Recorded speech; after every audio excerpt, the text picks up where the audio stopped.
going to pull up the camera so you can see how that works. There's a slight magenta cast in the middle.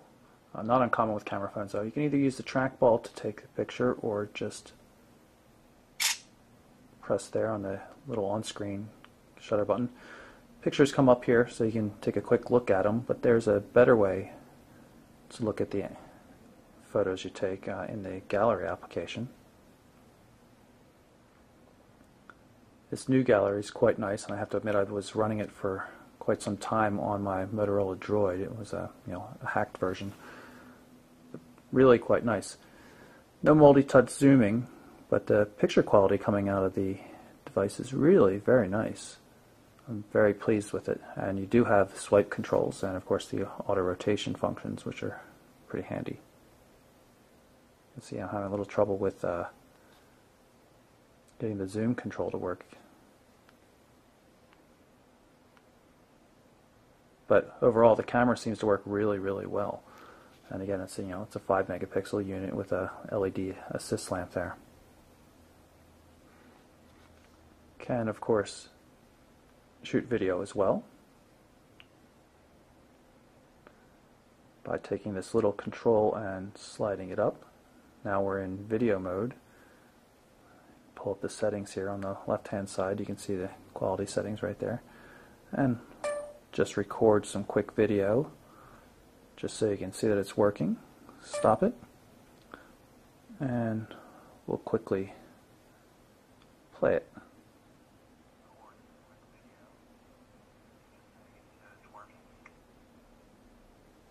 I'm going to jump into the settings here by hitting the menu button and going to settings.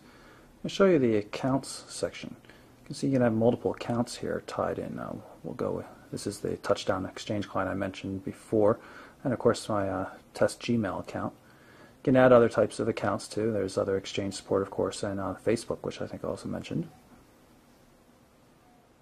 And if we go into the contacts application, you can see all the test contacts here from my Gmail account. You go into display options though, you'll notice that we have the option of displaying my contacts from my Touchdown Exchange client, or from Facebook, or from a different Gmail account even. And as we've seen on the Droid and similar things like that, you can have favorite contacts. And if you want to search, of course, like most things, you can just start typing with the search box. I'm going to type Jack. You'll find Jack Black comes up quite quickly. Pull up a contact, mark him as a favorite or not. With that star, I'm not talking to Boris that much these days, but I'll add bogus name as a new favorite, and we'll jump over to the favorites tabs, and you can see just the favorite contacts show up as opposed to the full list here. This is the phone application. Very easy to use. We'll just dial a number.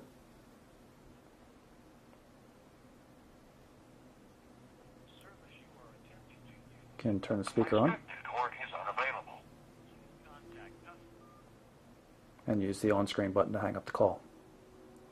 I've since configured a test Facebook account so you can see some of the Facebook integration. Here's Russell Jeffries, one of our UK guys. And one of the neat things is you can long press on contact photo and see a bunch of options for contacting or finding more information about the person. I could map Russell's address, I could jump to his Facebook page even. Pull up the Gmail client here from the main menu. It's configured with our test account.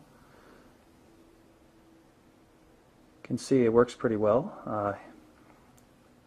Formatted text works, bolds, italics, color, even embedded images work pretty well. I've noticed that there's actually a typo there. It says we're instead of we've. Normal threaded view you would see. You can go through and it endless scrolling here. It keeps loading and loading. It's pretty quick. See here another test message here. You can have multiple Gmail accounts.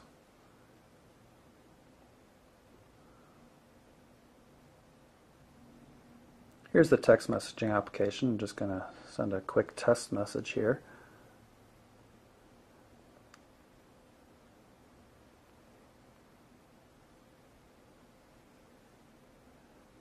This is a test. I misspelled it here. Back. And select the word from the suggested list. You can see a double space will get you a period automatically. I'll show you there's another autocorrect. If I misspell test, say T-R-S-T, you'll notice that test is highlighted there in red, so if I hit space to accept that, it's automatically going to correct it.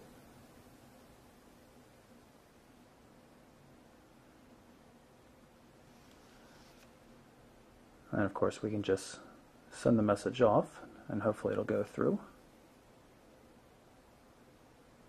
And there it is. Of course, you see I have threaded SMS. I'm going to use the voice dialing system here.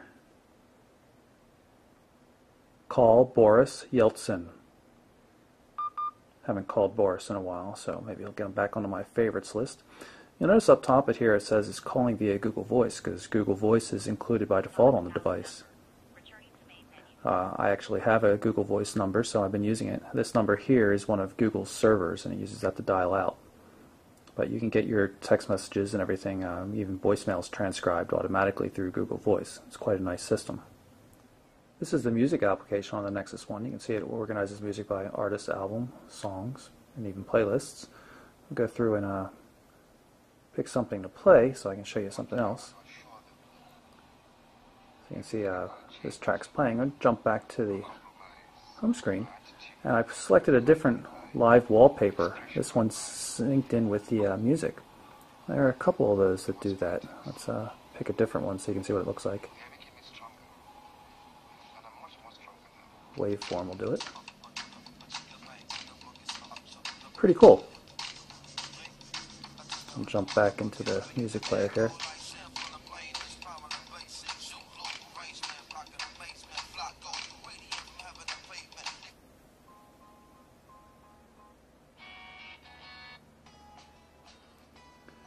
I'm also going to add a music widget to the screen, just so you can see we can control it.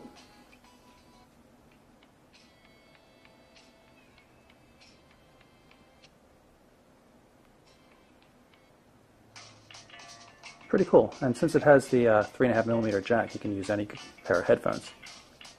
So that's my quick look at the Google Nexus One built by HTC. Reception's a little bit weak on the device, but audio quality and calls is really fantastic, even though the speakerphone kind of sounds like you're underwater at times. But the Google experience, in terms of the user interface, is a little plain. Some of the new tweaks to 2.1 are interesting, but we're going to see that on a lot of devices coming really soon, so it doesn't do too much for me. HTC Sense on this device would have really been fantastic, especially with the better virtual keyboard. But overall, really nice piece of hardware. And really pleased with the display. I mean, it's beautiful, wide VGA display, huge, great 800 by 480 resolution, looks fantastic. The 1 GHz Snapdragon CPU blazes through web pages and just about anything else you can throw at it. So overall, pretty nice. Not the super smartphone that Google might claim to be, and it's not definitely going to. If you've got a Motorola Droid already, don't feel too bad. You're missing out on the AMOLED aspects and a little bit faster CPU, but you've got a pretty solid device. So, but overall, very nice. I just don't know if it's worth the $530 that you have to pay to get it without a contract. So, again, that's the Google Nexus One by HTC, and I'm Michael Orrell for MobileBurn.com.